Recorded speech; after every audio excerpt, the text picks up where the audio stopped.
Hi guys, good morning. So today's energy என்னன்னு பார்க்கலாம்.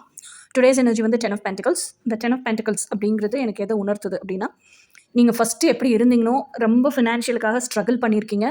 Struggle பண்ணதுக்கப்புறம் என்ன பண்ணணும்னே தெரியல. பட் ஸ்டில் யார்கிட்டையும் போய் என்னால் கேட்க முடியாதுங்கிற சூழல். ஆனால் எனக்கு இமீடியட்டாக மணி வேணும். என்ன பண்ணணும்னு தெரியல. நான் எமோஷ்னலாக ஹீல் ஆகாமல் லா ஆஃப் மேனிஃபெஸ்டேஷன் ஒர்க் ஆக மாட்டேங்குது. ஸோ என்னால் மணியை மேனிஃபெஸ்ட்டும் பண்ண முடியல. ஸோ இப்போ என்ன பண்ணணும்னு தெரியாத அந்த இக்கட்டான சூழ்நிலையில் எனக்கு எப்படி மணி கிடைக்க போகுது, யார் மூலியமாக கிடைக்க போகுது, எப்படி பிரபஞ்சம் கொடுக்க போகுது, இதெல்லாம் விட்டொழிச்சிட்டு இதெல்லாம் இனிமேல் எனக்கு தேவையில்லை அப்படிங்கிற அந்த லாஜிக்கல் திங்கிங் எல்லாம் விட்டுட்டு எனக்கு மணி வேணும் இப்போ. ஏன்னா எனக்கு அந்த கிரிட்டிக்கல் சுச்சுவேஷனுக்கு நான் வந்துட்டேன்.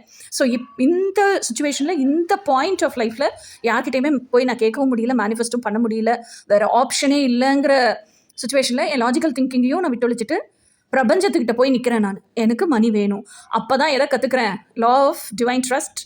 அந்த டிவைன் ட்ரஸ்ட்னால லா ஆஃப் டிவைன் சரண்டரையும் கற்றுக்கிறேன். கம்ப்ளீட்டாக டிவைன் பாதத்தில் கொண்டு போய் என்னை ஒப்படைச்சிடுறேன். எனக்கு என்னெல்லாம் வேணுமோ அதையும் கொண்டு போய் டிவைன் பாதத்தில் ஒப்படைச்சிடுறேன்.